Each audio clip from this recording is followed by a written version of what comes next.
Everyone, welcome back to GK today. मेरा नाम है नुज़हत सना और इस वीडियो में हम कवर करेंगे current affairs. But before that, if you are looking for the English version of this particular video, you can refer to our new channel GK today 2.0। The link has been given in the description box, you can refer to it from there. इसके अलावा जो भी हमारे Hindi students हैं उनको मैं बता दूं कि ये questions GK today Android application में चल रही हमारी डेली 20 MCQ सीरीज 2022 से लिए गए हैं। इसलिए अगर आप इन क्वेश्चंस को टेक्स्ट फॉर्म में चाहते हैं इसके एक्सप्लेनेशन और क्विज के साथ, तो आप ज्वाइन कर सकते हैं हमारी इस डेली 20 MCQ सीरीज को, जो कि अवेलेबल है जीके टुडे एंड्रॉयड एप्लीकेशन पे। तो अब आपका ज़्यादा टाइम नहीं लेते हुए चलिए शुरू करते हैं। Good morning everyone, welcome back to GK today.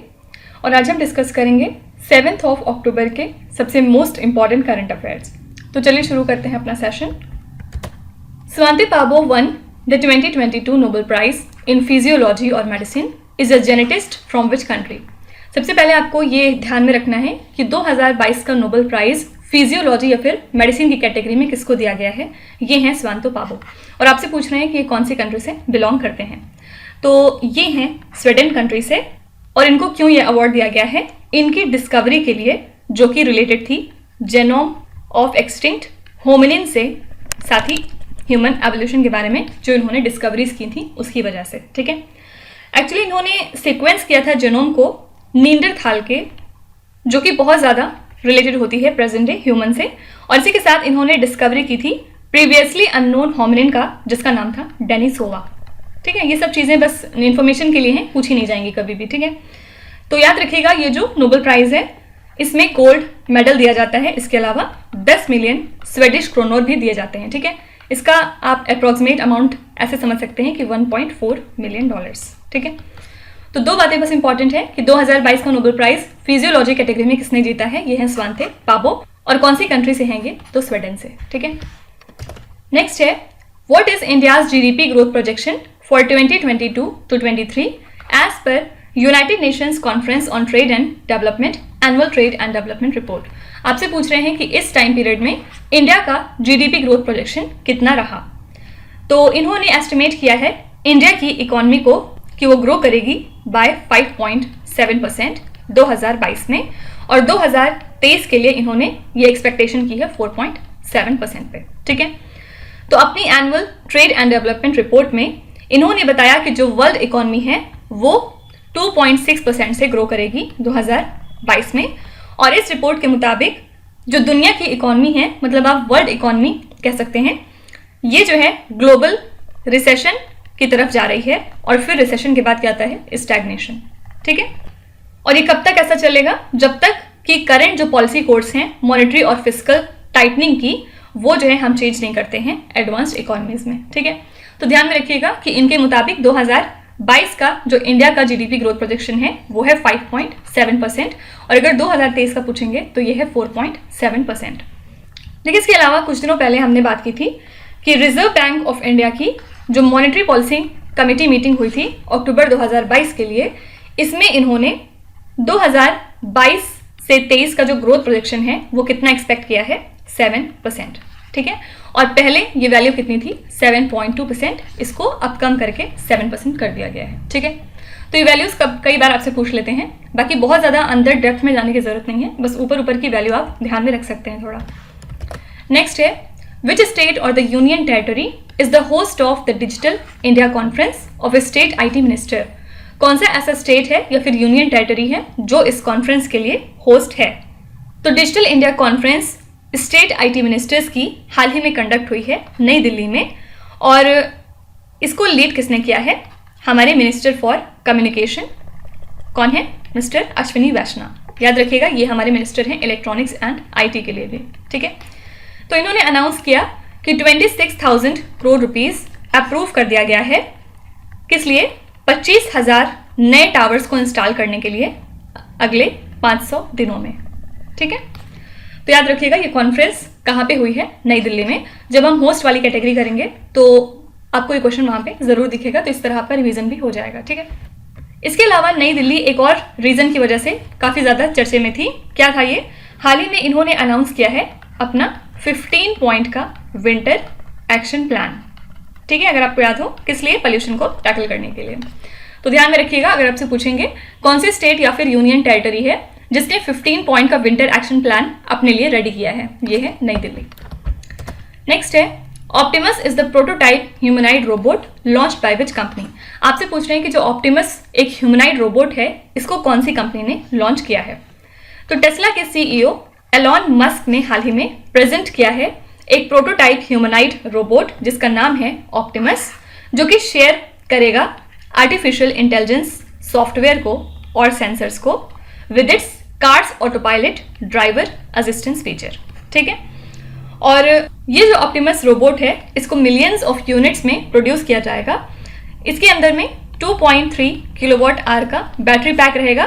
साथ ही ये अपने साथ वाईफाई कंटेन करेगा और बहुत सारे और भी डिफरेंट फीचर्स हैं लाइक LTE कनेक्टिविटी। ठीक है, तो ये जो ह्यूमन लाइक हैंड्स हैं इसके, जिसमें कि बायोलॉजिकली इंस्पायर्ड डिजाइन इंस्टॉल किया गया है, ये इसको सूटेबल बनाता है कि ये किसी भी ऑब्जेक्ट को पिक कर सकता है, मतलब उठा सकता है और रख सकता है। ठीक है, नो मैटर कि वो किस शेप और साइज के हैं। ओके, इसके अलावा ये बैग्स भी होल्ड कर सकता है और इसके हाथों में प्रेसिशन ग्रिप रहेगी किसी भी छोटे से छोटे ऑब्जेक्ट को उठाने के लिए। ठीक है, तो ये बातें उतनी रेलेवेंट नहीं है, बस ध्यान में रखिएगा कि जो हाल ही में ह्यूमनाइड रोबोट डेवलप हुआ है, इसका नाम क्या है सबसे पहले? तो ये है ऑप्टिमस, और कौन सी कंपनी ने इसको लॉन्च किया है? तो ये है टेस्ला। आपसे ये भी पूछ सकते हैं कि ऐसे ऑप्टिमस दे दें, हो सकता है क्वेश्चन में, और नीचे बहुत सारे ऑप्शंस लिख दें कि ये क्या चीज़ है, रोबोट, प्लांट, स्पेशीज, कुछ भी करके ऐसे 4 ऑप्शन बना देंगे, तो आपको ध्यान में रखना है कि ये एक रोबोट है। ठीक है, नेक्स्ट है which country which was hit by economic crisis has slashed the taxes on female sanitary product. कौन सी कंट्री है जो कि बहुत ज़्यादा इकोनॉमिक क्राइसिस से घिरी हुई है, बावजूद इसके इन्होंने फीमेल सैनिटरी प्रोडक्ट को चीप किया है लोगों की सुविधा के लिए? ये है श्रीलंका की गवर्नमेंट। ठीक है, इन्होंने फीमेल सैनिटरी प्रोडक्ट के ऊपर जो टैक्सेस हैं उनको स्लैश कर दिए हैं, मतलब कम कर दिए हैं, ताकि वहाँ पे जो वुमेन और गर्ल्स हैं जो अभी अफोर्ड नहीं कर पा रही हैं इन सैनिटरी पैड्स को, वो उसको ले सकें। तो ये उनके वेलफेयर के लिए है। ठीक है, तो पॉलिसी एडवोकेसी ग्रुप की स्टडी के मुताबिक पीरियड पॉवर्टी एक टर्म होता है, जिसका मतलब क्या होता है, इसमें जो है लेडीज या फिर फीमेल्स सैनिटरी प्रोडक्ट तक को अफोर्ड नहीं कर पाती हैं। ठीक है, मतलब प्राइसेस इतने हाई हो जाते हैं या फिर उनकी जो लिविंग कंडीशन है वो इतनी ज़्यादा हाई हो जाती है कि बाकी चीज़ें लेने के चक्कर में आप इसको अवॉइड करने लगते हैं, तो इसको बोलते हैं पीरियड पॉवर्टी। ठीक है, और ये श्रीलंका में 50% फैमिलीज में पाई गई। ठीक है, मतलब 50% लोग श्रीलंका में ऐसे थे जो पीरियड पॉवर्टी का शिकार थे और वो अपनी अदर नीड्स को पूरा करने के लिए इस चीज़ को इग्नोर कर रहे थे। ठीक है, तो यही रीज़न है कि गवर्नमेंट ने ये डिसीजन लिया है। याद रखिएगा ये कौन सी कंट्री है? श्रीलंका।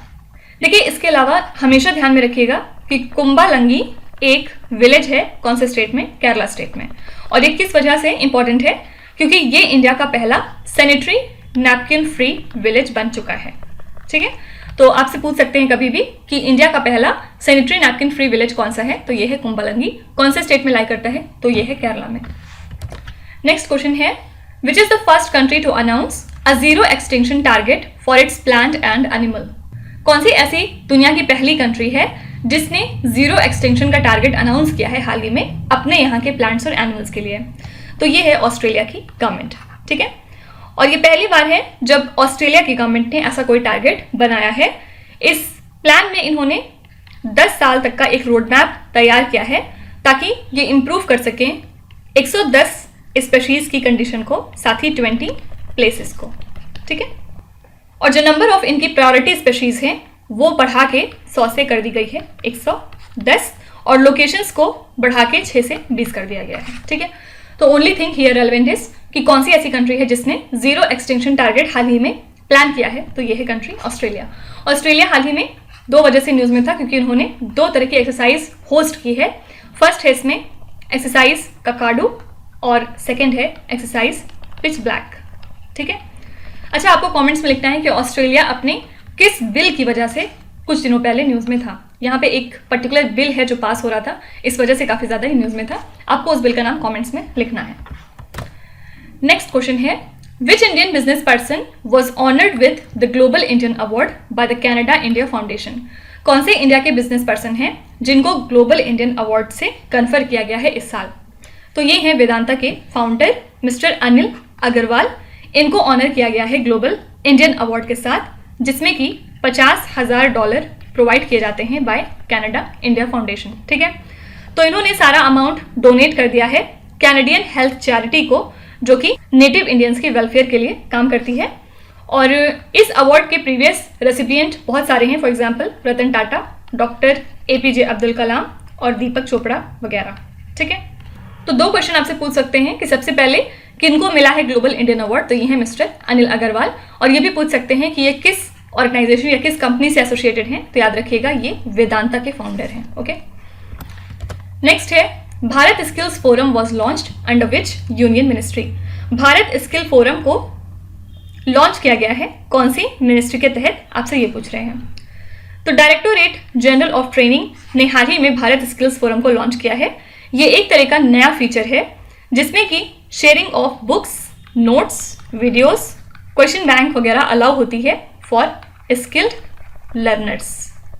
ठीक है, और इसको ऐड किया गया है भारत स्किल्स लर्निंग प्लेटफॉर्म पे, जो कि डेवलप किया है DGT ने।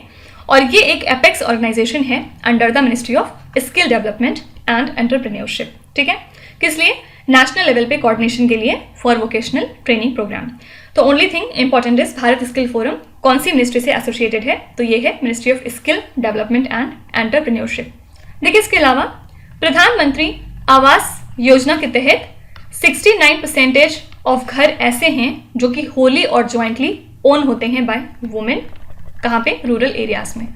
ठीक है, तो इस डेटा में ये दिखाया गया कि बाय 29 सितंबर 2022 टोटल 2 करोड़ घर बन चुके हैं आउट ऑफ 2.46 करोड़ हाउसेस जो कि सैंक्शन हुए थे इस स्कीम के तहत। ठीक है, तो अगर आपसे पूछेंगे कि गवर्नमेंट डेटा के हिसाब से कितने परसेंटेज ऑफ हाउसेस ऐसे हैं जो कि कंस्ट्रक्ट हुए हैं अंडर PM आवास योजना और वो ओन होते हैं बाय वुमेन, तो ये है वैल्यू 69%।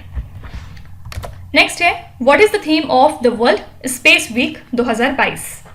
तो यूनाइटेड नेशंस जनरल असेंबली ने वर्ल्ड स्पेस वीक को प्रोक्लेम किया है, किस लिए? ताकि हम स्पेस साइंस एंड टेक्नोलॉजी के कंट्रीब्यूशन को सेलिब्रेट करें for the betterment of human condition. ठीक है, तो ये एक तरह का सबसे बड़ा एनुअल स्पेस इवेंट है पूरी दुनिया का। और इस साल थीम क्या थी? Space and sustainability. और इसका फोकस था कि किस तरह से हम सस्टेनेबिलिटी अचीव कर सकते हैं स्पेस में और किस तरह से हम सस्टेनेबिलिटी अचीव कर सकते हैं फ्रॉम स्पेस। ठीक है, मतलब इन स्पेस और फ्रॉम स्पेस। तो ध्यान में रखिएगा इस साल के लिए थीम क्या थी। और इसके अलावा वाइल्ड लाइफ वीक हम सेलिब्रेट कर रहे हैं from 2 October to 8 October. Aim क्या है? अवेयरनेस क्रिएट करना to preserve the wildlife. और याद रखिएगा 4 अक्टूबर को नेशनल वाइल्ड लाइफ डे हम मनाते हैं एनुअल राइट्स को ऑनर करने के लिए, साथ ही उनके वेलफेयर के लिए। ठीक है, तो अगर आपसे पूछेंगे कि वाइल्ड लाइफ वीक कौन से मंथ में सेलिब्रेट किया जाता है, ध्यान में रखिएगा अक्टूबर मंथ में। नेक्स्ट है which public sector bank launched the Gram Seva program for development of remote villages. कौन सी ऐसी पब्लिक सेक्टर बैंक है जिसने ग्राम सेवा प्रोग्राम को लॉन्च किया है रिमोट विलेजेस के डेवलपमेंट के लिए? तो गांधी जयंती के ओकेजन पे मतलब 2 अक्टूबर को स्टेट बैंक ऑफ इंडिया ने लॉन्च किया है SBI ग्राम सेवा प्रोग्राम का 4था फेज। ठीक है, इसमें इन्होंने अनाउंस किया कि ये अडॉप्ट करेंगे 30 रिमोट विलेजेस को फ्रॉम एस्पिरेशनल डिस्ट्रिक्ट। कौन कौन से स्टेट से? हरियाणा, गुजरात, महाराष्ट्र, पंजाब, तमिलनाडु और वेस्ट बंगाल से। ठीक है, उसके बाद ये इसमें बहुत सारे काम करेंगे in the fields of education, health care, livelihood और इंफ्रास्ट्रक्चर। ठीक है, तो ध्यान में रखिएगा ग्राम सेवा प्रोग्राम किसका है? ये है स्टेट बैंक ऑफ इंडिया।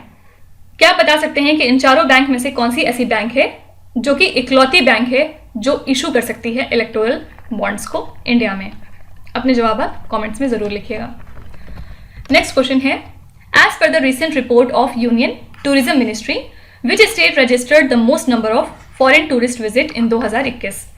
तो यूनियन टूरिज्म मिनिस्ट्री के रिपोर्ट के मुताबिक कौन सा स्टेट है जहां पे सबसे ज्यादा फॉरेन टूरिस्ट ने विजिट किया है 2021 में? तो ये स्टेट है महाराष्ट्र और यहाँ पे total 1.26 million foreign tourist visit पे थे 2021 में। ठीक है, और उसके बाद महाराष्ट्र को फॉलो किया है सेकेंड पोजीशन पे तमिलनाडु ने, यहाँ पे थे 1.23 मिलियन फॉरेन टूरिस्ट। और याद रखिएगा जो फॉरेन टूरिस्ट का अराइवल है इंडिया में वो 2021 में डिक्रीज हो गया है बाय 44% और अब ये वैल्यू कितनी हो गई है 1.52 मिलियन। ठीक है, और एक बहुत इंपॉर्टेंट बात क्या है कि इंडिया की रैंक है 54th in the global travel and tourism development index 2021 में। ओके, तो ये वाली रैंकिंग जरूर याद रखनी है आपको। लास्ट क्वेश्चन है, विच स्टेट लॉन्च द सत्यनिष्ठा application for the state police? कौन सी ऐसी स्टेट है जिसने सत्यनिष्ठा एप्लीकेशन को लॉन्च किया है अपने स्टेट की पुलिस के लिए? ये है हिमाचल प्रदेश। तो यहाँ के चीफ मिनिस्टर जयराम ठाकुर ने इस एप्लीकेशन को लॉन्च किया है स्टेट की पुलिस के लिए। और ये जो एप्लीकेशन है ये पुलिस को बेसिकली हेल्प करेगा एक डेटाबेस क्रिएट करने में क्रिमिनल्स का, साथ ही डिफरेंट तरह के ऑफेंसेस को स्टडी करने में जो कि डिफरेंट पुलिस स्टेशंस में रिकॉर्ड हुए हैं किसी भी डिस्ट्रिक्ट में। ठीक है, तो ये जो डेटाबेस है इसमें इंफॉर्मेशन प्रोवाइडेड रहेंगी माइग्रेंट लेबरर्स के बारे में, इसके अलावा फॉरेनर्स की और जो भी सस्पिशियस पर्सन्स होंगे उनकी भी। ठीक है, तो ध्यान में रखिएगा ये एप्लीकेशन किसका है, हिमाचल प्रदेश गवर्नमेंट का। तो ये थे आज के सबसे मोस्ट इंपॉर्टेंट करंट अफेयर्स और न्यूज़, और अब हम चलेंगे हमारे रिवीजन सेशन की तरफ। कौन सी 3 कैटेगरीज आज हम कवर करेंगे? सबसे पहले हम बात करेंगे कुछ इंपॉर्टेंट टॉपर्स की जो न्यूज़ में थे डिफरेंट फील्ड्स में। उसके बाद सेकेंड हम रिवाइज करेंगे कुछ इंपॉर्टेंट इनॉग्रेशंस जो चीज़ें हाल फिलहाल इनॉग्रेट हुई हैं, और एट थर्ड हम देखेंगे कुछ इंपॉर्टेंट एक्सरसाइज। ठीक है, सबसे पहले टॉपर्स देख लेते हैं। Which state was India's top investment destination in the first 7 months of 2022 as per the recent DPIIT report? तो इंडिया का टॉप इन्वेस्टमेंट डेस्टिनेशन कौन सा रहा?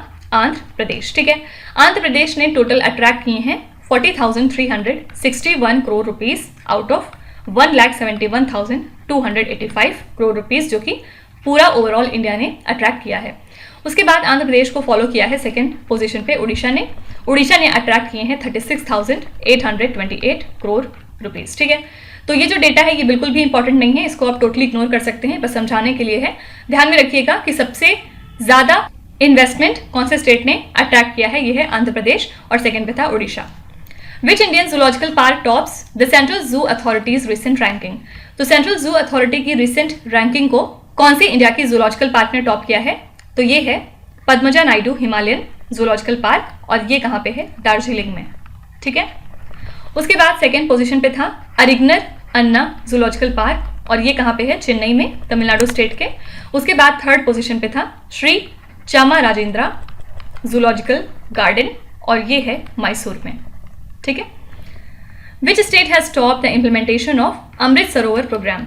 तो अमृत सरोवर प्रोग्राम को इम्प्लीमेंट करने में उत्तर प्रदेश टॉप पे रहा।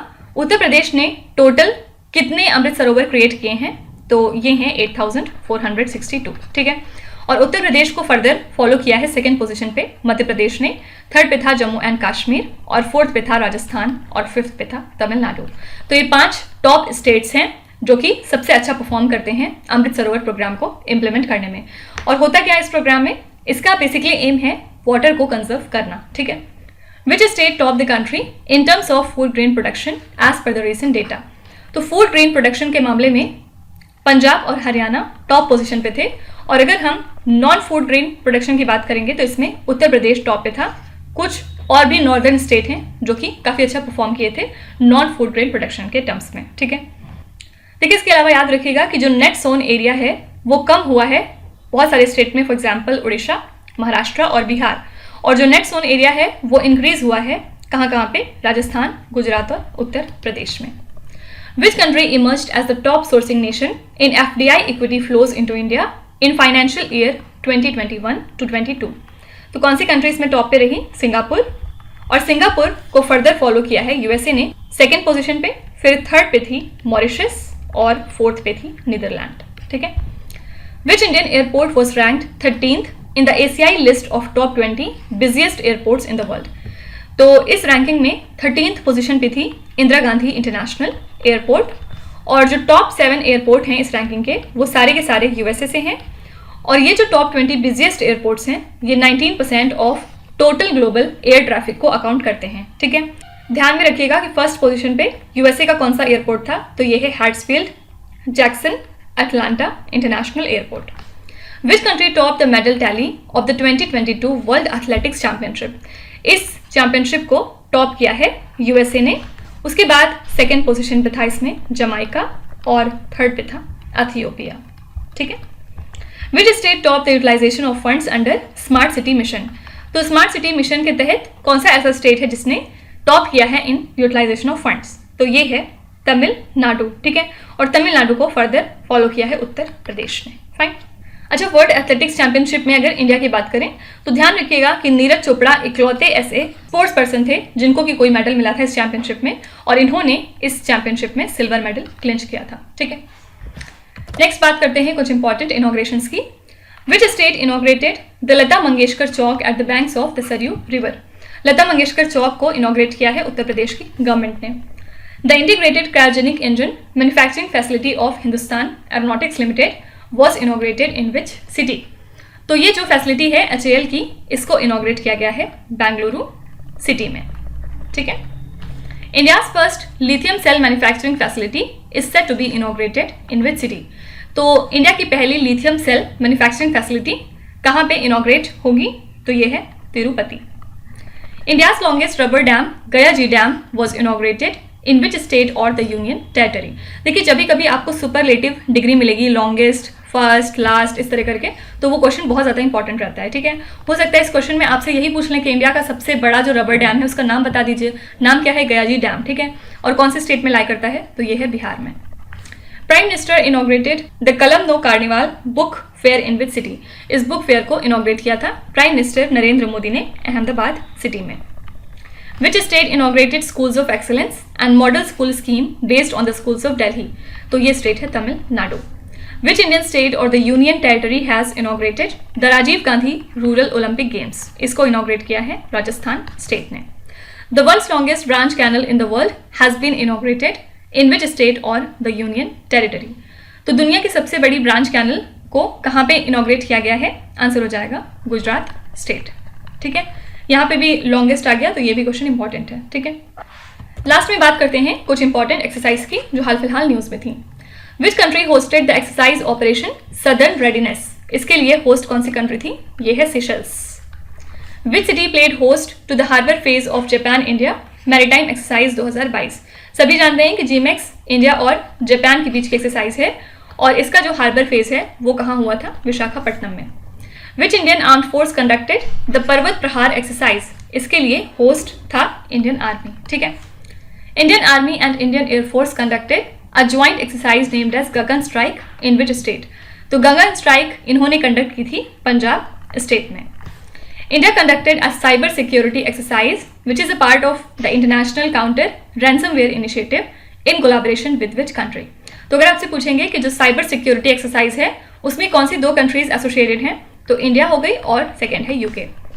The Indian coast guard conducted SAREX 22 national maritime search and rescue exercise in which city. तो इंडियन कोस्ट गार्ड ने सैरेक्स 22 को कंडक्ट किया था चेन्नई सिटी में। वज्र प्रहार 22 is a defence exercise held between India and which other country. वज्र प्रहार एक्सरसाइज है इंडिया और यूएसए के बीच की, और वेन्यू क्या था? 2022 के लिए ये हुई थी बकलो, हिमाचल प्रदेश में, ठीक है। इसके अलावा एक और एक्सरसाइज है इंडिया और यूएसए के बीच की, इसका नाम है युद्ध अभ्यास, ठीक है। और इसके लिए वेन्यू क्या है इस साल? उत्तराखंड का औली डिस्ट्रिक्ट, ठीक है। Which country is the host of Ulchi freedom shield military exercise. ये एक्सरसाइज है साउथ कोरिया और यूएसए के बीच की, और इस साल के लिए होस्ट था साउथ कोरिया। फाइन। तो ये हो गए कुछ इंपॉर्टेंट एक्सरसाइज जो आपको ध्यान में रखने हैं। तो अब आ जाते हैं आपके क्विज पे। ये 5 क्वेश्चंस हैं जिनको आपको ध्यान से पढ़ना है, और इसका जवाब आपको कमेंट्स में लिखना है। तो यहाँ पे वीडियो को पॉज करिए, एक एक करके ध्यान से क्वेश्चन को पढ़िए। जो भी आपको आते हैं वेल एंड गुड, जो नहीं आते हैं कोई भी बात नहीं। विथ टाइम डेफिनेटली आपका स्कोर इंप्रूव करेगा, बस आपको कंसिस्टेंट और परसिस्टेंट रहने की ज़रूरत है। So that's it for today. I hope you have like the session. आज का सेशन आपको कैसा लगा ज़रूर बताइएगा कमेंट्स में। साथ ही साथ आपका कोई भी रिव्यू है, फीडबैक है या फिर सजेशन है तो वो भी आप हमें बता सकते हैं। हमें जानकर खुशी होगी और हम पूरी कोशिश करेंगे उसको इम्प्लीमेंट करने की। तो कल फिर हम मिलेंगे सेम टाइम सेम जगह कल के करंट अफेयर्स के साथ। Till then stay tuned. Thank you so much for watching and please do not forget to subscribe to GK Today. With this, Minu Satsana signing off.